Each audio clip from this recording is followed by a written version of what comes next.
Okay, welcome. We are back to Cash It with a exclusive pre-recorded interview this time. Okay, boo? Okay, we are back with Cash It, where we're cashing checks and we're cashing receipts. Okay. What you don't understand is, while you were running your mouth with him, I was running to the bank, sweetie, and depositing a Trump check. Honey, Donald Trump. And we are back. Of course, I am James, the co-host, the host for the evening, Shane Shakur, Shaboom Shakat Fowler. Then we have some new guests in the building. We have Narita, okay, NV on Instagram, follow her. We have Arden, the Bachelor's here last time. We got DeAndre for the first time, producer extraordinaire. Then we have Chanel over here, okay? Chanel. Okay? Because it smells like Chanel perfume. Okay? And we are back talking about Black women, the state of Black women. Are Black women being held to a higher standard in the dance industry? That is what we're here to discuss. And we are also here to discuss solutions that we can do in ways that we can support our Black women and how we can fix this thing we call society. Yeah. Period.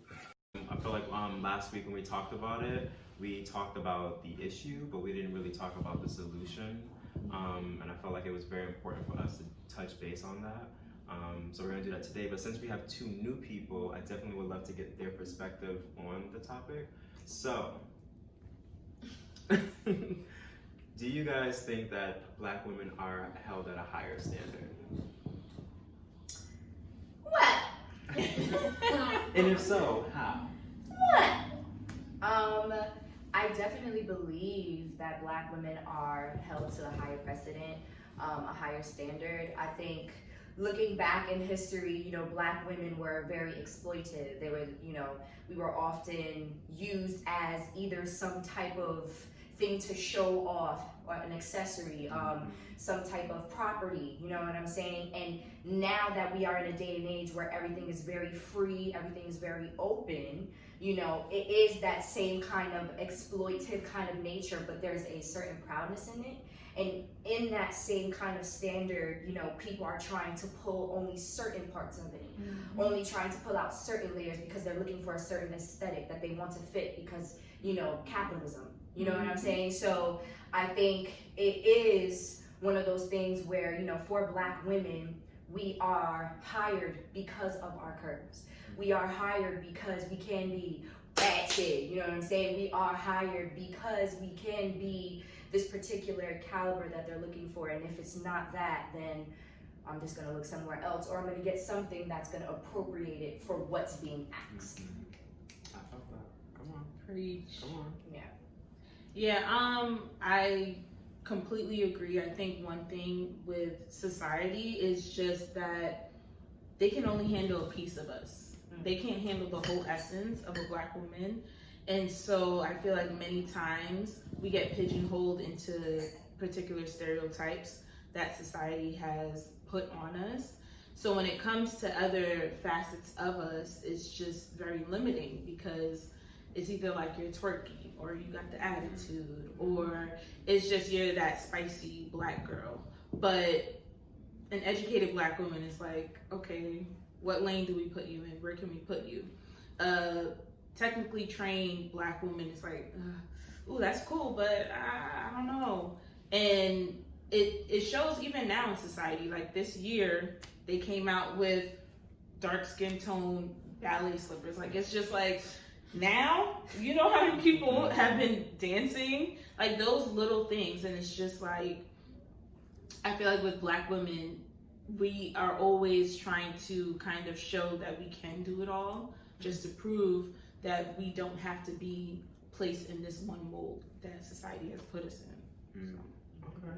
Yeah, personally, I think the hardship that lends itself well to is that Black women's multidimensionality are limited, because then that's what shapes the opportunities. The opportunities are based on those problematic stereotypes, and then that's how it manifests itself in the performing arts space, to the extent that a Black woman does not confine to that very limited notion of the majority population's conception of Black womanhood that limits their ability to be successful in that sphere.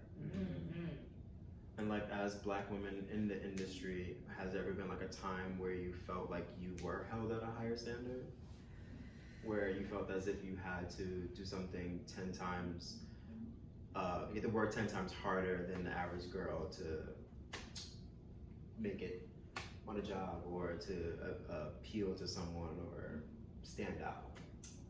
I mean, when you ask that question, I think the first thing that kind of comes to my mind is the whole word commercial, right? Like we have this idea that we are in commercial dancing, you have to have the commercial look. To me, I know for me, like I have a very versatile look, and because of that, I can be commercial, but I'm very edgy. Like I don't sit in a very specific kind of mold. I'm not like America's Next Door. What do they call it? The Girl Next Door. There we go. That's the word. Girl Next Door. You know what I'm saying? I have a very eclectic kind of style. So I know that if I'm rolling up to, I don't know, let's say I'm auditioning for a Broadway show. Let's say Head Over Heels. I know that they'll be a lot more open to my style because it's a more of a contemporary based show, but I still have to be particular about what my first impression is because they're not going to have the imagination to go beyond what the face value is. They're not going to be able to see me with my hair slicked down, clean face. You know what I'm saying? They don't have that imagination, and even if they do, they, like I said, they're only going to go based off that face value, that impression. So, yeah, I mean, it's, yeah. That's funny because I was talking to my roommate over the weekend, and what weekend? Was it yesterday? Anyway, it was a day. And he was like, when he walks into the room, because he's a theater guy. When he walks into the room, he's like, okay, so what kind of Black do you want from me? And I'm just like, like that's really what you have to think about when you walk into these spaces. I guess just being Black, but then even on top of that, as a woman, like, what do you want from me today? Right. How about you, Arden?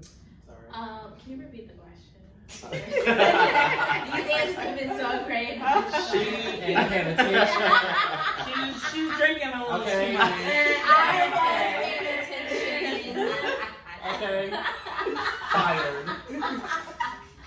I was dwelling on Narita's answer because that's a great point. Because man, there have been times where I've like, I would go to an audition or I won't go to an audition because I don't know what they're looking for, and I know that first impression is super, super important. So it's like, okay, would I rather be there and show them my talent, and then the first impression, like physically, is just like, or do I have it all together? And so that's like something that we have to kind of think about, like, do we give them everything? Because we do have to be a full package for them to be like, oh, we want her, we have to come completed. Instead of like, I feel like somebody else who might not have to do that because they can envision another style, another look for them.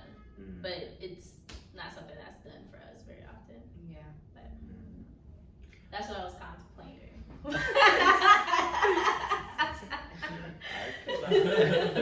Just sitting on it. I definitely think it was interesting. One thing that Rolanda had said that if there's like if there's 5 men if they need 5 men and they need 5 women for a job, and for the men, they'll always cast like, bless you, they'll always cast like 5 Black men, maybe of different shades to like, show, versatility. Yeah. But then when it's the women, it's always like 1 Black girl. And if it is 1 Black girl, 9 times out of 10, she's probably like light skinned. Right. And I think that is so crazy to me. And I think it was interesting to hear that and then right afterwards watch the Fenty show and that it be displayed. That's exactly what I was thinking. Yeah. And then like I went and over the weekend I watched like the Beyonce Experience, and that was displayed immediately. And I was just like, oh, like, this is crazy. I never noticed that. Like I never noticed that for Black women it's harder to get into the room. It's harder for Black women to be seen. It's harder for Black women to. Damn, it's like right there at the tip of my tongue. It's like I can't get it out. It's like it's harder for there to be a space provided for us, because like I think like James, you spoke on, like, you know, sometimes when it's like class videos, it's just like visually I'm gonna like put you guys in certain places, but a lot of times with a lot of teachers it's like, all right, let's like make the hue like a rainbow kind of vibe, let's do it like light to dark. So let's just do it in this way, and then it kind of just puts a Black woman like, damn, all right, I shouldn't have gotten a tan this summer. I should have made sure I was a little lighter so I could move up a little bit more. So it's just really more so like creating that space where it's like, no, you can be in the front because you deserve to be in the front. You've earned being in the front because of your talent. Your talent is speaking for you. Instead of just like, all right, I'm using the wrong lighting for you. Like, oh, your hue is looking bad. It's just like so many facets and levels to it, because it's like they'll put you in the front and then it's like, oh man, you look off because this person's lighter than you. So it's like, let's move you back. So, you know, you're not messing up the light and stuff. So. And to even go on what we were kind of talking about last week, I honestly feel like in some situations there is a space for us, but it's so small. And because there are already the Danaes and the Biancas that they work so often that it's like, okay, if they walk into a room, it's like, all right, this is gonna be just a fun audition. You know what I mean? Like, it's not like counting yourself out, but it's like knowing, like, she always books and she's dark skinned, I'm dark skinned. Which one are they gonna pick? You know what I mean? So it's even harder to just get into the door sometimes.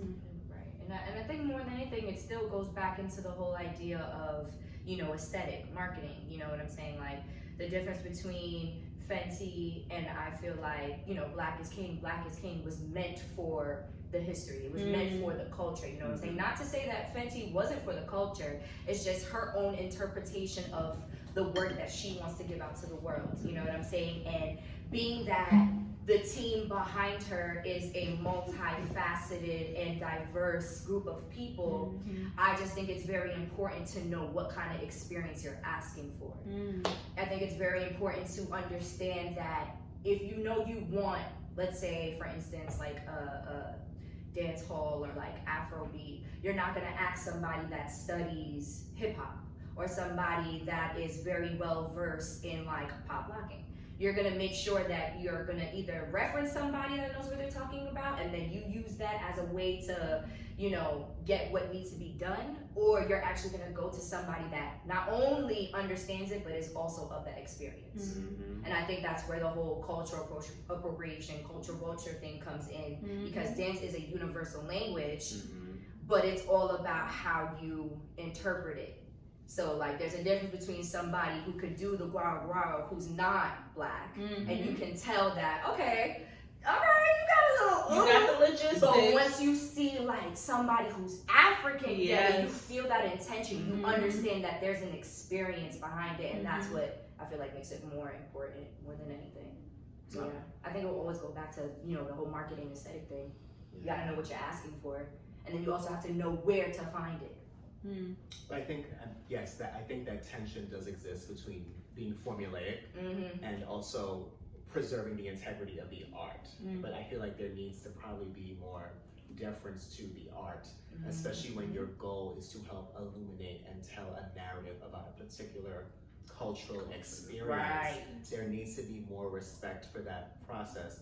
I love the political way that you just referenced with respect to the creative team behind Rihanna, some of the Fenty thing, and I do think that's part of the reason. I think the artists have an accountability to ensure that the people that they are allowing to own their creative direction of their work, that they are cognizant and also equally minded and committed to ensuring that the work is respected and opportunities are cultivated for people who can tell that experience authentically. Like what? That's the reason why. And how is it something that we need to do? Is it something that we need for other people to fix the situation, so that society views Black women in a different way, so that they're able to, you know, get certain jobs all the time, or just be seen in a different light other than just the black girl who can twerk, or the black girl who's sassy, or the black girl who the sassy ratchet black girl. I don't know, like, is it what can we do so that black women are just getting jobs because they're just good at what they fucking do? What does support look like for black women? I would say, are you gonna go? Good. I would say I feel like simply showing up for us, at least for me, I feel like in my experiences with black men in the industry where they have, not all of them, all of them. I'm sorry to correct you. I don't want to talk about black men yet. We're gonna get into that. Okay. I mean, like, society other than them. Other than them. Okay. Yeah. Other than black people. Okay. Let me contemplate on that. Wait, can I get a repeat? Because I feel like there's two separate questions. There's like, how can we as black people support black women? Okay. And then as a humans, probably. Yeah. Okay, so And then how can black men specifically, you know what I'm saying? Or black people specifically? I feel like one question is like the black community. Okay. And then I feel like the other question, black community could be black men, because I mean, it's obviously them, but it's also black women. It's the black people in general. Mm-hmm. But I feel like the other question is just society, like the others, you know, because it's not up to us to really set the standard. It's not really up to us. In my opinion, I don't know if it's us that sets the standard, or if it's society just allowing us to just be and still, like, be just like them and still thrive. So I think that's a great question. I actually have comments courtesy of our good friend to the show, Miss Candace Brown, and I think she has some thoughts to share them, so I will play them now. Really just kind of comes down to looking out for each other, really having this strong sense of community, advocating for each other, kind of like how Roro talked about last week, you know, and this kind of goes woman to woman in the industry, but you know, if you're a black girl who does hair, if you're a black girl who does makeup, if you're a black girl who does styling, just kind of looking out for other black women in the industry. You know, it's hard because when there's only one of us or two of us, it tends to feel a little more like competition, but I think that's where we have to change our perspective and just make it really about community. When it comes to the community as a whole, men and women, I think it's about, you know, people who have money, people who invest money, investing in black companies, black businesses, black people. I really think it's just about looking out for each other in every area. I think the more that we do that, the more that we advocate for each other, the more that we, expect excellence from each other, demand excellence from each other, and lift each other up in the grand scheme of community. I feel like that will make such a huge difference. I feel like, you know, there are pockets of communities that do that, but I think as a whole, all of us need to be more adamant about looking out for each other, helping each other where we need it, being honest with each other, and just kind of putting ourselves before others. I mean, that sounds bad and I don't mean it in a negative way, but I think, you know, at this point in the climate of the world, you know, we need to be looking out for our own every single chance we get. So yeah. Very valid. I definitely feel that, you know, in the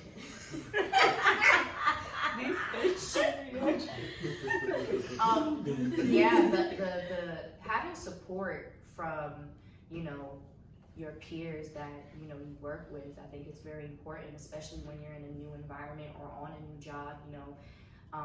One example I think for me is when in 2016 I did Beyonce VMAs, and it was a whole bunch of black women, you know, and not everybody I knew, you know what I'm saying? I'm in the same room as, you know, Beyonce's dancers, like the girls, you know, the people that we look up to. So it's just like that pressure, that anxiety to know that, okay, bitch, you gotta pull up, like, you gotta make sure you're on your P's and Q's, like, you know what I'm saying? So like, not knowing if I was gonna get that support from everybody that I'm around, and we're all Black women, you know what I'm saying? There also felt like a lot of tension because, you know, this person is saying one thing, this person is saying one thing, this is what the step should be, this is how the step was taught, well, they did this. Like, there's a lot of nitpicking, and there's not enough, I feel like, just a sense of community, or what is it, a camaraderie? Is that what you say?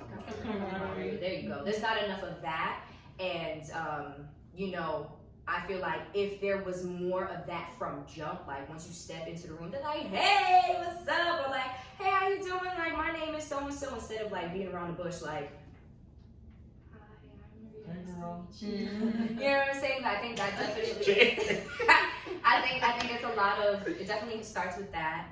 I think it also has to deal with, just in the Black community in general, is holding each other accountable. You know what I'm saying? Like, a lot of the time, just in life, you know, Black people have this thing where, like, give me a discount for your business, or like, Black business equals, I'm gonna give you the hookup. You know what I'm saying? Like, there's a respect within the Black community that's just not sustained for one another, and that's where it starts first. So, you know, if the rest of the world is seeing that we can't even do it for ourselves, you know what I'm saying? Outside of the fact that we've been oppressed for obscene amount of years, you know, it just goes to show that they're taking what we already do to each other and try to, you know, add that on top. And yeah, I definitely feel that it starts with community, like Candace said. And just for the world in general, perception is key. Perception is the first thing that, you know, takes you somewhere, makes you think whatever it is that you think. So it's important to know that in the root of it all. Oh shit, bitch! What was you saying? What was your point? It was right there. Come on. At the root of the whole thing is just that there has to. You can't try to project what you feel like is support, or project what you feel like is your way of helping. Like an example is, like, you know, when they were putting out all those ally videos, I stand. Oh God! I stand with you because I care. You know what I'm saying? You posting a video saying that you stand with me because you care doesn't really show me that you care, because you're not putting the purpose, you're not putting any, you know, actual movement behind it. So yeah, it has to do. It's action that I also feel like, you know, with that perception. But I was gonna say, like, I feel like one of the biggest ways that you can really see change is people that have a voice and people that are in power. So, like, if it is that creative director that has the power to choose who's gonna be in the room, it's that person who's being an ally towards us. And it's just like making sure that there's some equality happening, and not just like, okay, let's just make sure we have a Black person to just meet that quota of, like, you know, we're standing for you, like, you know, it's not all white, or equal opportunity and all of that. So I really do think it's like those people in power are the ones that really make the changes for it to trickle down, because of course, like, in the community in and of itself, we're making the moves, we're making the steps, we're trying and everything like that. We're helping our friends and all of that, but it's like it has to move up. So the easiest way for the change to happen is for it to come from the top down. How do we get them to do that? Right. How do we get these people, and I don't want to say they're all white, but just how do we get the people at the top to acknowledge Black women, or just acknowledge the Black community? Like, how do we do that? And that's just the question I'm trying to figure out. I don't know. Figure out all that stuff. Because it's white casting directors who are above the choreographers, who are helping or choosing these people. You know what I mean? So I think that also is a factor. So I'm like, I don't know. Maybe they need to have more diversity within casting, but again, it's like, I don't even think they realize they're doing it. Yeah, that's true. Is there really money in just white girls? Ooh, I'm gonna say that. Is there money in just white girls? No, I mean, why is there money in white people? I mean, because So if you cast like 3 black girls and like 1 white girl, are you gonna lose money from this? And Yeah, because them being exotic is the fantasy. Like when black women were just getting on the come up, and it's still a fight because it's more so like, oh, your body is hot, so twerk for me, shake your booty and stuff like that. But it's not like there's a level of honor to it. With people that are not black, it's more like, oh, you could do this, you could do that. Oh wait, you're a white girl and you got ass too. Like it's just like it's just like this kind of fantasy that was created already, and it deals with colorism. It deals with so much that we have to unpack just as a world kind of issue, but it just trickles into the dance community as well. Yeah, I don't think it's a money thing in that way. I know there's lots of money to be made in commoditizing the black experience. And you can see it how it manifests in how hip hop culture, black culture has become kind of the defining staple of what's pop culture in this country. You can see it in kind of the styling and the artistic direction of a lot of artists, a lot of non-black artists. I think the thing with diversity, and if you want to advance diversity and inclusion in any industry, it just requires such intentionality. So I think it kind of speaks a little bit to what you're saying. The white casting directors, unless they put on a mantle of saying, I'm going to look for these black girls, I'm going to look for these Asian girls, I'm going to look for these Hispanic girls, then you'll never see it reflected, because the way unconscious bias works is that we all have just a natural inclination to make affinity-based decisions, and we're looking for likeness, people that are the same as us, and I think that is the issue. I don't think it's like an intentional direction to kind of keep us suppressed in that type of way. I just think it requires a commitment to being intentional about advancing these groups of people. Yep. That's it. Requirement of commitment. Like you just have to be intentional and where, because for the most part, you're gonna go through your experiences and just what you've processed in life, and boom, that's it. But it's also like, how do we get them to notice that that's what they're doing? Because some people could be like, I'm not doing that, that's not me. I know what I'm doing, that ain't it, you know what I mean? But that could be something that they're doing. I think it comes with people challenging. Yeah. But that's the thing. We're all working for a check. Like people, they don't want to challenge the possibility of them losing out on a job. Right. But that's what it comes with. It really comes with you not being afraid to be like, hey, I noticed that there's only one black girl that you hired, and this is a reggae. this is a reggae song. Like, it's not really matching. Right. And not only that, actually, when it is brought to the table, if there's more than one person that also feels like that, there's a power in unity of that.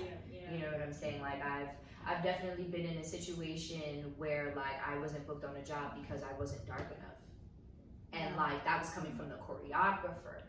So it's just like, so you ain't fight for me then. That's what you're telling me. How you gonna use me for a workshop, help you find these steps, but then I'm getting released from the job, and then when I see the show, I see someone that looks just like me. That's crazy. You know what I'm saying? That just goes to show to me that one, that was, you just didn't fight for me, and then two, there's another layer of like, okay, was it giving I'm hiring my friends? Was it giving, okay, this person referred me because they're here and they're local? Like there's just so many more layers to it as there is, but that's really what it is. That's what it really comes down to. And it's trash. Big trash. Basura. I will say this, only because like I think I'm like at the cusp of like starting to like work a little bit more as a choreographer. Like these artists and these casting directors are sometimes very adamant about who they want and what they like, and I don't know, I think it takes, now that I'm trying to experience it a little bit, I think it just takes a strong-willed person to be like, this is who I want. But even still, you have to like finagle that bitch sometimes to like get that person that you really want. Like somebody has to like drop out secretly, like, okay, come to the rehearsal real quick. You know what I mean? Like, you know, it's like you really have to like finagle it and like, you know what I mean? And I think that, I guess you speak from a different side of things. Like, I don't know that person, so I mean, it could have been that, because sometimes with a smaller project, it's easy to get who you want. It don't matter. But I will say that sometimes people just have like, people who are above you, people who are on the creative team or whatever, just have a strong desire to cast to whatever you want to. And you're like, okay, well, this person is going to do it. I know this person, they're gonna get it up, and for whatever reason, they still don't like them. You know what I mean? And it's like, you can't, and you just gotta kind of go with it because they don't want to give you your check. Yeah. You know, that's just like a sidebar, but I mean, I feel like sometimes it is hard. I don't know if that person fought for you or not, but I mean, I definitely think like there's like a thing. It's like in between where you're like, you want to hire these particular people, but for whatever reason, these people have these lenses on, you know, who just think they want this particular thing. You're just like, no, girl, I know what I'm doing. Yeah. So I mean, I think also it's like a thing of like, you know, people not trusting the people who they hire. True. Yeah. I mean that, but even so, like, getting the choreographer or the person that's hiring you or me or you or any of us to fight for us, because they could say like, oh, I want Narita because I know she's gonna eat it up, but when they present it and somebody says no, they just like, oh, okay, like, because it's their job. So fighting for us and actually sticking through, and then in the end of ends, if it's just a no, it's a no, but you fought for me. You know what I mean? At least you tried because you saw my word. That's hard because I feel like it's a risk. Sometimes they can be like, oh, you doing too much, and we could just use somebody else that's gonna do what we say. Bye. And I'd be like, see, and that's where business comes in though. Like, you know, the idea of, you know, having to understand that this is an industry. Like, yeah, this is your livelihood, but it's also a business. And in business, you can't have emotions. You can't rule, you can't maneuver with your emotions, because if you do, you're gonna actually hurt yourself more at the end, you know. But shit, you gotta do what you gotta do. I mean, I'm sure. Well, I don't want to name names, but I'm sure it's easier for people who are like at the top of the properties going in. You know, I'm sure. I mean, talk your shit. Well, the job that I was talking about was for a major show. Like, it was for an award show. Okay, yeah, I'm sure that choreographer probably had more control. Yes. Yeah, it was definitely a big deal. But again, like stuff like that, like not being quote unquote dark enough, makes me think of like tokenism. Yeah. You know, I was growing up, I went to a dance school in Queens that was predominantly Romanian and Polish kids. I was one of the only black girls there. So it's just like, my experience already is different from an average black kid, and like, because I'm Caribbean, I have a very Americanized Caribbean experience. So now that I'm being surrounded by, you know, Romanian, Polish people, I'm not exactly assimilating in the way where somebody else would be like, oh yeah, bust down that, I don't know, African, or like, you know, like, I'm not around that. Because I am black, it's expected of me to be great at hip hop. You know, and their version of hip hop is this. You know what I'm saying? Like dance mom's competition world is not the same thing as growing up in, you know, a dance competition school that is predominantly black. It's not the same thing. When you go to a black dance school, you're learning African, you're learning jazz, you're learning ballet, you're learning everything that everybody, that every other dance school is learning as well, but the experience is just more cultural. I didn't really have too much of that cultural experience until I started going to middle school. When my middle school offered African classes, I was learning black history because my school was predominantly a black school, black teachers, like. So, you know, tokenism is a very interesting stigma, just because, you know, yeah, I'm the black person that can give you everything you need, but then it's just like, why am I really being honored? You're good for a black person. Right, you're good for a black person. Yeah, like, it's a very backhanded. You're not black enough. Yeah. It's almost like white people do this.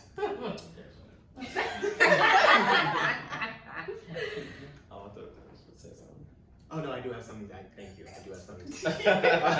I felt it. No, I also think going back to this idea about people in power and how they can influence the hiring direction. Sometimes I feel like we have to pay our black tax sometimes, and what I mean by that is increasing and increasing our preparedness for the roles, so that we're giving the hiring people or the influential people the right leverage and ammunition to fight for us. I think that's really important too. And thinking about this spirit of accountability, like Narita, you alluded to earlier, I think that's part of it. Yeah. Like making sure that we are always on our P's and Q's and that we are the best person or aspiring to be the best person in the room. I think that's really important. Yeah.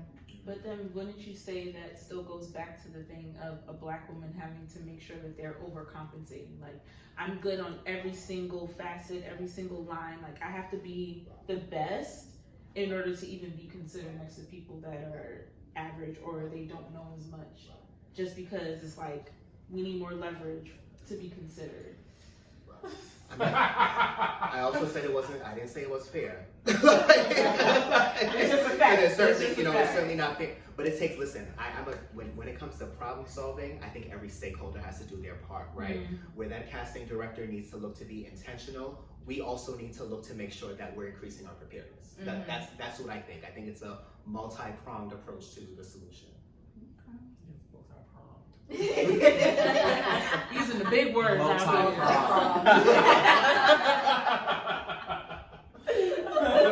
Wait, I also wanted to share, Ms. Brown also had some thoughts a little bit. Also, I think it's about black people in general who are in positions to hire,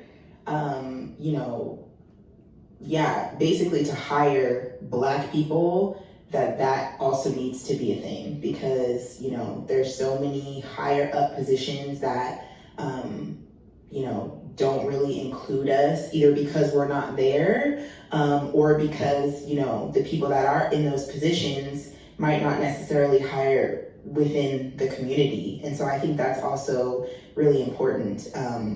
But I also think, we talk about how, we have to be 2 times better, 10 times better than, every other race. And, I do believe that is the case sometimes, but, if we hold ourselves to a certain standard of excellence, of being the best, then when we have people in those high positions that are black and they can hire us, number one, because we're black, but also because we are the best for whatever that job or position is. And that kind of goes with industry and really everything else too.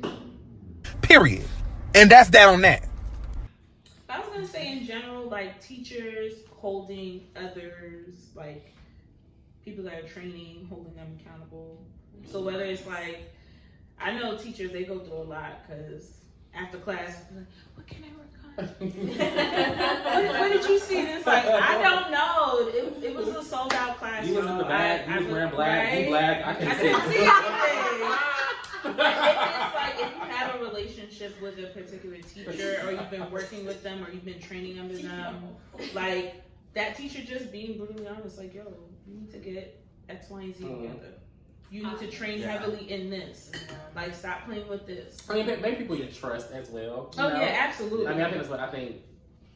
Because what it seems like is that people from last week, there were teachers that said things to them, but it almost like hindered them from taking class because of like the hair thing and the weave thing and looking a certain way, and it seemed like it was like almost like a psychological like warfare almost. Like they didn't like from then on they was like, well, I'm apprehensive about taking class because I don't have my shit together. Yeah.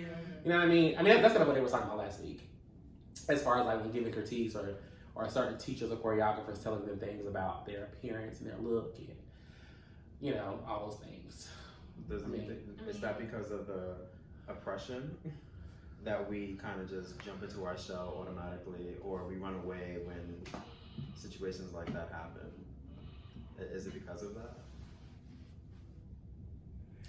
I mean, I just think as dancers, you're supposed to look. I just think also too, I think as dancers, we are we're supposed to look a certain way. Like, fashion and all that stuff is like a thing with us.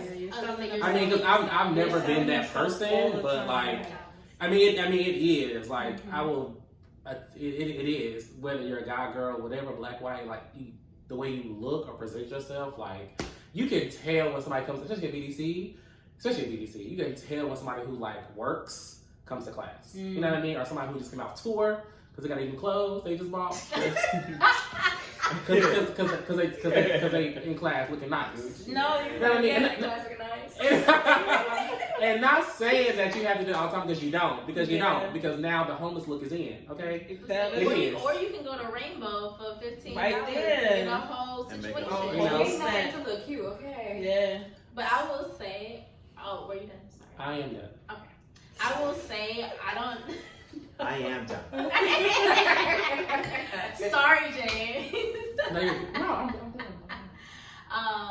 No, but I will say, for me at least, I feel like when I used to get, I still kind of get them because I be coming after work, I be tired, but to me it's fine now because like I did go through a period where it was like, dang, like it kind of like hit me differently. It was like, dang, I just can't do anything right. I can't dance, and I look crazy, and like there's just all these notes. But it's like, for me at least, I stopped taking it so personal because I had to realize that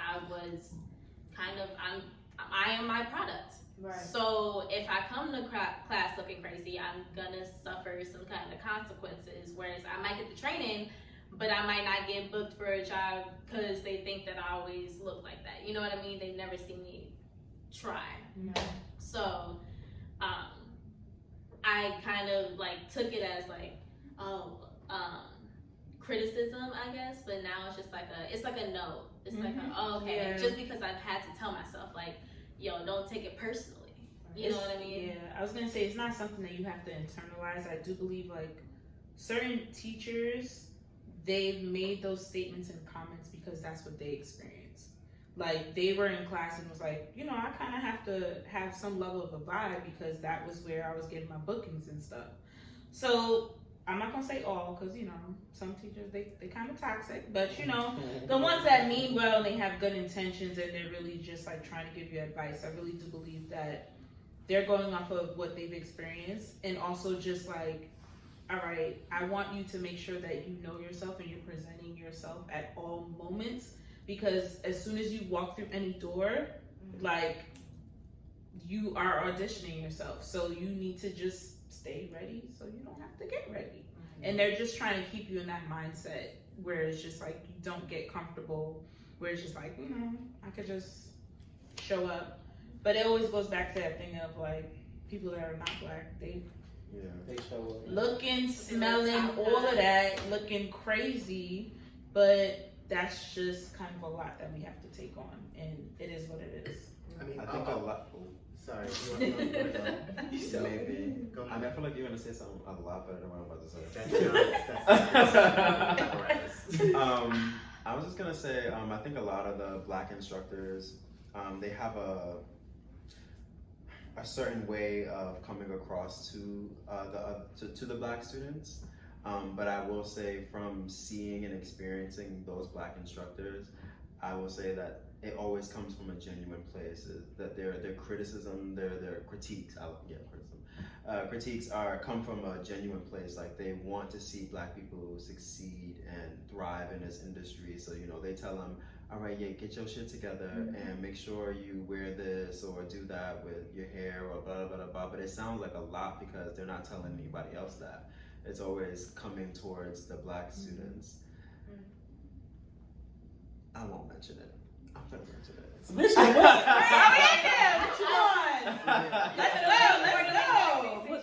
I ain't said that to nobody. No, you never said anything like that to anybody, but you're one of those people that I look at and I've seen that has been an instructor like that towards people, towards black people more so. I mean, I give people the critiques. I mean, you give everyone the critiques, but I feel like when it comes to black people, Yeah. Black girls, black women? Black people in general. Okay. You're 10 times, I will say black women, but I will say black people in general, you are harder on them. But I think it's because you care and you want to make sure. I think it's because you want to see them, like I said, succeed and thrive in this industry, and be the best that they can be and not just be mediocre. Right. So, yeah, we need more people like you. In this so now you need black. Because the other day it was like, well, no, bitch. I told him. Right. Anyways, it's so funny we're having a conversation where we're trying to kind of contextualize the critiques that teachers give dancers. Dancers are professionals. You're in a profession. You should expect to be criticized. Right. What is your goal of going to class if not to receive criticism? Right. And if you're going to class for anything else but to receive criticism, then your whole apparatus to me is kind of effed up. Because I think people are too focused on going to class, getting the video, posting on the Instagram, accumulating the likes. That is not the reason. The reason to go to class, like any other schooling, because it's school, is to receive education. And I think also just being so, again, back to this intentionality idea, being intentional about whose class you're taking and what are your learning objectives when you go to this class. Like, what is this teacher giving you? I think people need to think more critically about that. So this idea that like, oh, they need to be soft, like contextualized, maybe soft with black people. No, you're there to receive critiques, and I think you need to humble yourself and when you enter the classroom, get ready to embrace the spirit of receiving criticism.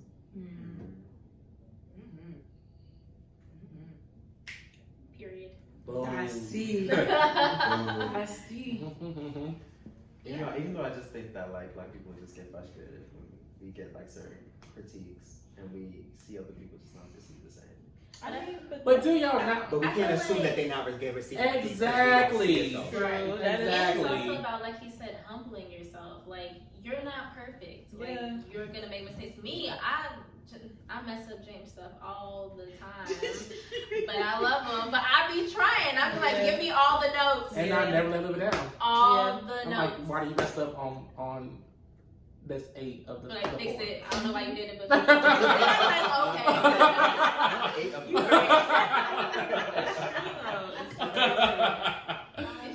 I had James one time.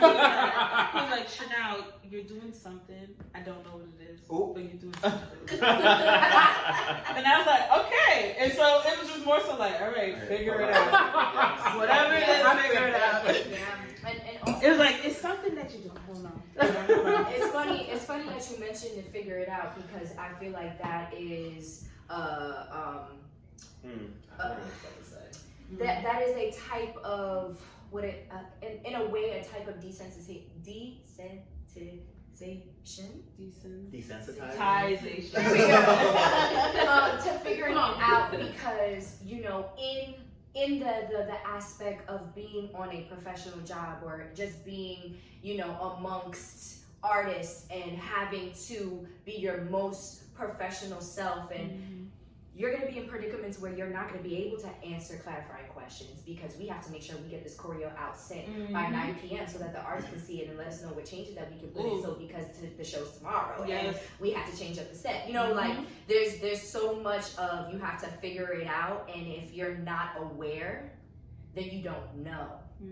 And a lot of the time I feel like people try to, or choreographers or just anybody that's in the directional lead, try to whip people into shape, because if they don't know, then like, how are you trying to make them feel bad for not knowing?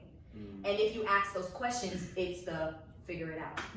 So it kind of like coincides with one another, and unfortunately a lot of the time it's with black people and with black women. Like, I'm a person that loves to ask questions. Like, I will ask questions and I do it partly because I need to know, clarifying for me as a dancer, like I just want to be on top of my shit. Sometimes I be asking that question because I be seeing other people looking crazy, and No shade. If I'm You dancing try to next help to them you, out, right? If I'm dancing next to you, I want to make sure that you're your best version of yourself. Like I don't want to dance next to mediocre people. I don't want to dance next to mediocre performers. You know what I'm saying? If I'm dancing next to you, like it's a privilege for me to be next to you, and it's a privilege for you to be next to me. As a dancer, we are artists first and foremost. You know, it takes years to become comfortable without automatically critiquing yourself watching a performance before congratulating yourself, you know? So again, as far as just protecting Black women in this industry, I think it's very important that people have to understand that we are artists, like first and foremost. Like I have to keep reiterating that we are artists first and foremost. Secondly, it is our job to make sure that what's being asked of us, that we can do, because that's the whole point of it, that's the exchange. But while that exchange is happening, the whole entire process, the whole entire experience is what makes it what it is. So if I do not feel safe, if I don't feel like I'm covered, if I don't feel like, you know, I can actually go to my peers and be like, so what was the step? And they're like, Yeah. why does she know the step? Wasn't she in rehearsal? Like, you know what I'm saying? Like different little cattiness stuff like that. That just goes to show right then and there, like it's not what it's amped up to be. Everybody only ever sees like the ending product of it and like know that it's so amazing, but the process that it takes to get there and the type of, you know, hits, for lack of better terms, that we take, you know, the battering down that we take in the midst of it because it's cause of us to figure it out. It's just like, we have to understand, we have to find a middle ground in which we're able to not only say how we feel, not only be able to execute what it is that's being asked of us, but also be open to hearing the feedback of what it is for us to do the work that's being asked of us. Because sometimes it's unrealistic. Sometimes you want the moon, the stars, and the whole entire Milky Way when I can only give you Earth. Because that's what's required of me. You know what I'm saying? Like, people have to understand what they're really getting into, what they're really asking for, what they're really in charge of. And once people are more aware, because the word is really aware, once people are actually more knowledgeable about what the experience is, or what the process is, or what it actually takes to get to the other side, you won't be able to actually respect what's in front of you. And even to emphasize on something that you said earlier, I feel like that just makes it more important for a friendly camaraderie to happen within, not just on jobs, but in the community, because you need those people that, I don't know what I'm doing on the job, and this is my first job, but Narita has been on this job for 7 years in a row. Like, just saying, like, example, but like, you coming to me or me coming to you and being able to have that open relationship and being like, sis, I don't know what's happening, I don't know the step, I don't know how to do my makeup, I just need to vent, and being able to do that with another Black woman, especially in the same environment as me. It makes, if I don't know what's happening, I'm stressed. But if I have somebody to go to even just vent to, or just talk to, or get advice from, that makes the experience so much better. So much better. But the reason why you can't go to her is because she's scared that you're gonna take her job. Because you're limited in like the amount of availability that there is. So it's like, all right, if there's a few amount of Black girls, she's like, don't come to me because I need to make sure I'm on my A game. Actually, you could be good, but just not a little bit, not too much, not as good as me. And that's where it becomes that like crabs in a barrel mentality, and we lose that mindset of that there's room for everyone.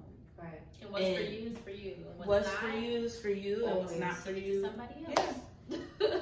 And I think that's like what we have to also get out of, because that's just what we've been trained to know. Yeah, we've been conditioned to naturally compare ourselves to others. It's like a thing that we do, and the only thing that you should ever compare is yourself, your old self to your new self. The person that you wake up today is not the person that you wake up as tomorrow. And I think more importantly, if people were to move with the motive of what I require of myself is what I require of you, it would change the whole standard of everything. You know what I'm saying? The expectation would already be this high, so that makes sure, okay, well, you know what, I'm gonna be on my P's and Q's. And because we're all on our P's and Q's, it's, in a way, the camaraderie will already be there, because we're all in this. And you're celebrating. You have this. You know what I'm saying? Like, I'm serious. Like, it'll definitely force it to be a lot more friendly, a lot more open, a lot more communicative. And then that way, you know, now that we are talking about the things that need to be talked about, no, the elephant in the room can be addressed. You know what I'm saying? If people are choosing not to say it, they're choosing to be confused. They're choosing to be quiet. They're choosing to be silent. And that just goes to show what the intention is. That just goes to show what the character is, and that ain't it. Yeah, it's an insecurity, and it's an insecurity that we need to abandon, especially because the only insecurities we should be carrying are the ones that we give ourselves, not the ones that society gives us. So we definitely need to abandon it. Yes, sir. It's hard. It's hella hard. It's hard. It's doable. Hella We're all hard, but human. it is It's doable. hard, but it's doable. We're all You human. just have to put in that work and be constant with yourself and being like, when you do something, being conscious of what you're doing too. And being like, okay, I just did this. Let me internally check myself and let me go home and have a meeting with myself or do whatever I need to do and figure out how I can correct that for next time so that I either catch it quicker or I don't do it at all. You know what I mean? And love yourself enough to celebrate yourself when you do catch it too. And that So too. you need to be able to seize and isolate both That moments is because they're both critically important. Major key alert. More celebrations.